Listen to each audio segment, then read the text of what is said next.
What's up, guys? Welcome back to ManCave Collectibles, coming at you today with another figure review. Today we're going to take a look at a figure that I am super excited to have in hand. This is the new Studio 86 Dinobot Slug, aka Slag, and Daniel Witwicky. Now I understand they did change his name to Slug because I believe Slag, from what I understand, there was maybe something offensive about the name Slag in some languages, so they've changed it over to Slug here for the packaging. But this is based on the Transformers the movie, which came out back in 1986, and as I said before, part of this Studio 86 series that they're doing, which I think is just a phenomenal line. I'm sure there's some folks who would probably argue with me. I really feel like some of these are almost like a poor man's masterpiece figure. I think they are fantastically done. I've got two of the Grimlocks, one for Dino mode, one for Robot mode. I plan to do the same thing here with Slug or Slag. I may call this guy Slag in the video from time to time, just out of accident, but if I do, please forgive me there. That really is who I see him as, but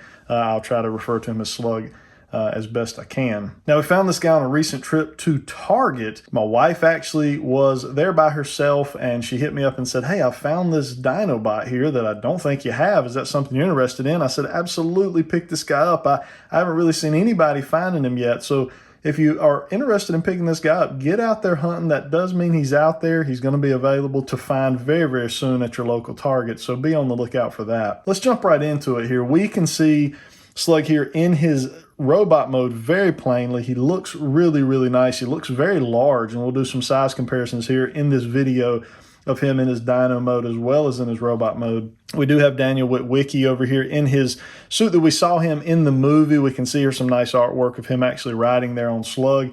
Got the Studio Series 86 branding, the Transformers the movie branding as well. As we come around to the side of the packaging, we do have that 86 logo, as well as the same box art that we kind of saw there on the front. On the back here, we've got some nice images of both modes here of Slug, as well as Daniel. It does show here he does have kind of that pop-up backdrop that you can kind of pull out of the box and use. It does say up here it's big screen inspired, scale detail, and backdrop. And finally, on the last side of the box here, more 86 branding. Studio Series is a leader class figure we see here, and that same box art that has been used. Let's go ahead and get this guy out of his packaging and take a look at what we got.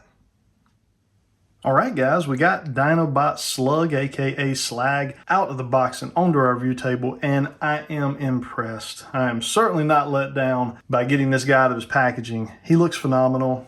We're going to do some size comparisons with him. I've already been kind of tinkering with this guy some and kind of learning his transformation. Let's go ahead and let's jump right into the accessories that this guy comes with. So the first thing we get is we get the Daniel Witwicky figure. This is a lot of reuse kind of from the original wheelie figure. Well, I say it's reuse. It's not really a reuse. It's just built very similar to the original. So I've got our wheelie figure here, and you can see it's not really a reuse. I mean, you can see that it's either retooled or just a completely separate mold here, as far as pretty much all the way up and down from the arms, the legs. Very different in that sense, but it's a very similar build, I guess is the better way of putting it, to the original wheelie figure. There's no articulation in those legs, and that was a big gripe of mine. I've actually got an upgrade kit coming for this guy that's going to actually swap these legs out and give us some articulated legs so it can kind of be a standalone figure. The way they've got it here, you know, you can't stand this guy up. He's pretty much got to sit on the back of Grimlock, and in this case,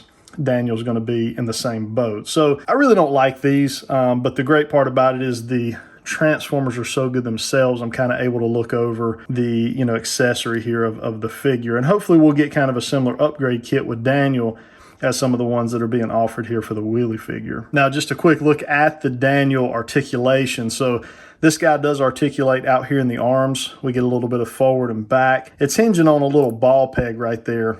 So all the articulation is right there on that ball peg. So in and out, 360 up and over. There's nothing there in the actual shoulder joint, so that's really all you're getting. Here in the legs, we can kind of move them forward, back. Got a little bit of out and in there. Again, it's just on a little ball peg there. No articulation up here. I don't see that this comes off.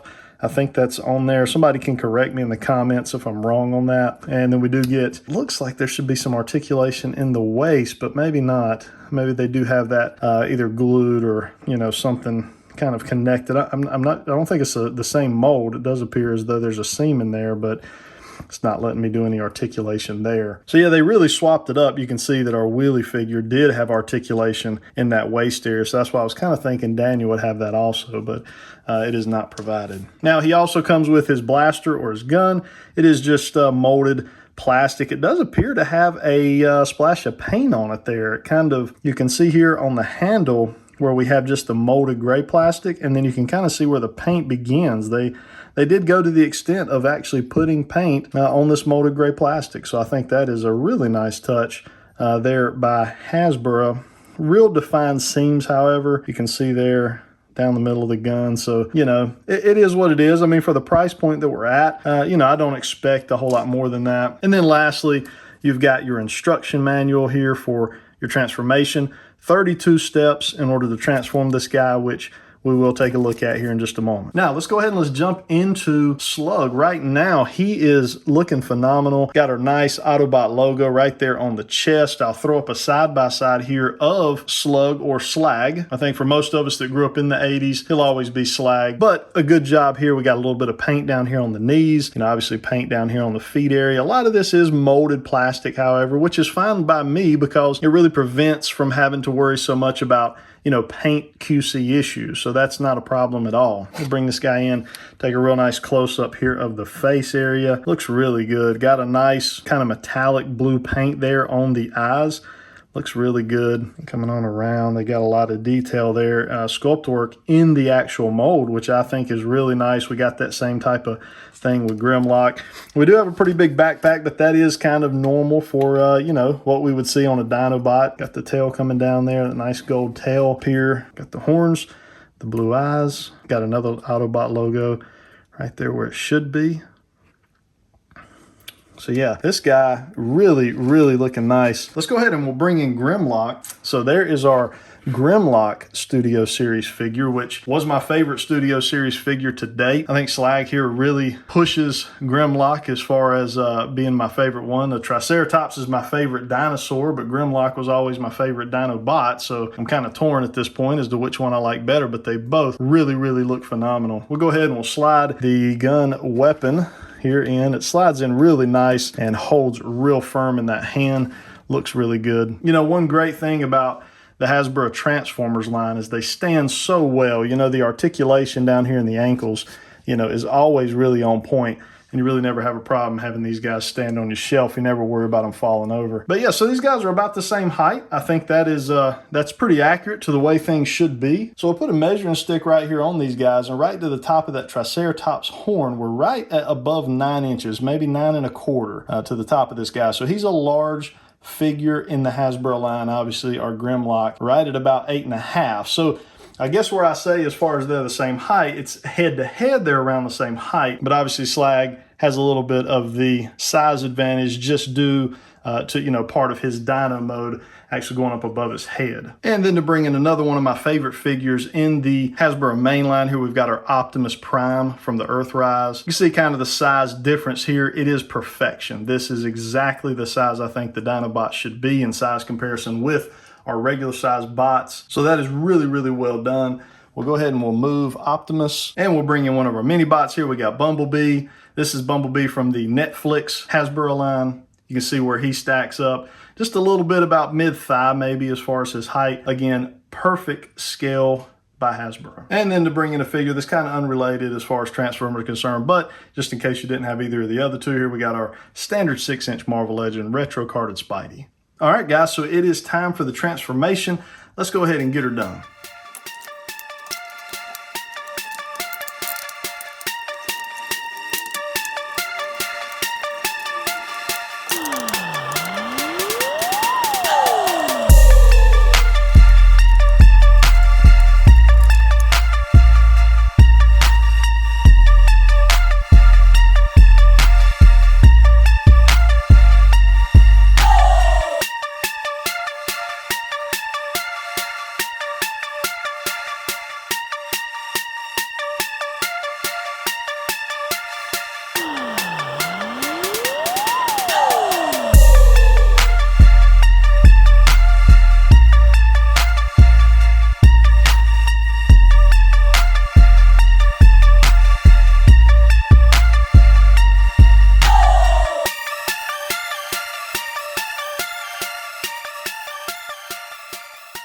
All right, guys, so here is our Slag figure transformed into Dinobot mode. And, you know, there's a little bit of cleanup you can do to kind of tighten up some of these joints, and that's something I'll do once off camera. But there's the transformation. Now, by no stretch of the imagination am I a very good transformer of Transformers. I actually hesitate in most opportunities to do a Transformers review because I typically fumble and bumble so much with the transformation, but I know that's something that's very important to reviews for Transformers. So there it is. You guys can rate me in the comments on how I did. But I think we got this guy the way he's supposed to be. Now, one thing to note, these horns will come off. They are just kind of pegged in. One almost came off during that transformation process. I kind of had to snap it back in there at the end. And when I was actually kind of practicing my transformation off camera, it actually popped off as well. So it doesn't come off easy, but it will come off, which I think is good in a sense because it will help you keep, you know, instead of it just breaking off, it just kind of pegs in and pegs out. So I think that's a nice feature. I don't really look at that as a negative. Now also too, if you didn't notice, there in the transformation, this is his gun. So that actually ports up into the bottom of the tail there, and it actually kind of completes the tail out. So I think that's a nice little addition as well that Hasbro did as far as Slag is concerned. This is probably my favorite mode for Slag. I love the dinosaur mode. In fact, really with my Dinobots, whether it's G1 or I think in the main line, the Dinobot mode is always kind of my favorite. But in this case, we're going to do two. I've done two Grimlocks. We're going to do two of each of the Dinobots as they release them in the Studio 86 line. But just to take kind of a closer look here at our Slag, you know, there's not a whole lot I can say. Just look at this guy. He just looks phenomenal. Got some articulation there in the mouth. The head is actually up here above this. That's kind of the way that transformation works. I'm not sure how well you could see that kind of in the fast forward motion that we had going on the transformation, but just a phenomenal outing here by Hasbro. These right here, these are fully articulated as far as your up and down 360, but we don't have any articulation as far as, you know, swiveling out. In the front we do, you know, you can kind of slightly swivel those in and out there on that. It'd be like an upper bicep cut if you had him in robot mode. But I love how they just kind of hid these. You know, these are actually hidden completely inside the calf in the robot mode, which is just so well done. Just really, really nice. And then these right here kind of connect right here, kind of around the shield of the Triceratops. These connect here, so you can see how those kind of peg in and peg out. Right there, looks really good. So real quick, I want to show you how our Daniel Witwicky figure fits on our Slag figure. So basically, Daniel has these two little peg holes right here on the insides of kind of the ankle area. And on your Slag or Slug figure, you can see here you have these pegs on each side. So basically, he will just sit right up there on his back, and those little peg holes will peg into the insides of his thigh or calf, and that kind of holds him in place there so he can ride on your Dinobot. So yeah, that's very similar, or it's pretty much identical almost to the way Wheelie fit in with Grimlock. Again, this is not really my favorite part of this Studio 86 Dinobot line. I don't really like the way that they've made these figures per se. Again, it's something we got to consider as far as a price point. He's really more of an accessory than like an additional figure, and that's kind of what I tell myself to kind of get by the lack of articulation on him. You would almost have to look at him like you would like a spare gun or something like that. So really, this is kind of how he fits in as far as with Slag. Maybe we'll get the upgrade kit on this guy. So to bring in our Grimlock figure, there he is in his Dinobot mode. These two look so good together in their dino modes. We'll put the stick on him here. Looks like it about 5 inches tall in his dino mode, right here to the kind of the top of his back, where Grimlock is running at about 8 inches to the top of his head. If we bring in Prime from the Earthrise, there you can see the size and scale difference. Again, I think perfectly done here by Hasbro. That's exactly how I would kind of imagine scale going with the Dinobot and a truck. And then we'll bring in our G1 Slag figure, which has always been one of my favorites. One thing about it you can tell here, and I know these guys are going more for the movie look, and I can't remember, you guys will have to tell me. It's been, I don't know, a year or two since I've watched the movie, but you know, we've got the red horns here on the original toy version, where in this one we have the gray horns. I have to go back and check the movie and see if they were gray or red actually in the movie or not, but I think this is just a great update, in my opinion, of this figure. They really, I think, held fairly true to the original kind of design. Obviously, you know, we've got clear plastic here where we've got gold, the difference there in the horns. But I think as far as just, if you don't have this on your shelf and you're just wanting like a really, really kind of G1 inspired Slag figure, I think this is going to be amazing for a shelf, you know, if that's what you're going for. And then if you just collect the main line, I mean, obviously, I think you've got what would be, as I said earlier, kind of a poor man's masterpiece here with the Slag. I think it is just so phenomenally done at just such a great price point that this Hasbro main line is running in right now. So guys, that is it for our review here of Dinobot Slug, aka Slag. I hope you enjoyed this review. Hit that like button if you did. It helps get out there for other people to be able to see. We didn't cover articulation today because the articulation is so similar to pretty much everything else in this Hasbro mainline, including Grimlock. You can check out my Grimlock review on the channel as well. The articulation is just your standard articulation, nothing real fancy. I don't want to bore folks with going over articulation over and over and over again on the same style figure. So definitely, if you're interested in articulation, go check out the Grimlock review. It's going to be basically identical. Leave comments down below. Is this something you're going to be out looking for? I don't think a whole lot of folks have found this guy at this stage, but as we've seen with the Grimlock figure, the Grimlocks are pretty readily available at your Targets and Walmarts now. So I'm hoping we'll kind of see that same outcome with the Slug figure in the future for everyone, so that everyone wants it can pick it up without having to go to secondary market. And then finally, if you're not a subscriber to the ManCave Collectible Reviews channel, please consider subscribing. Would love to have you as part of the channel. We do reviews just like this. We do a lot of toy hunting and toy haul videos, just a lot of fun, a lot of cool stuff kind of comes through the channel. So I hope you'll consider supporting. Anyways, I hope everyone has a great 4th of July weekend. Stay safe out there. Until next time.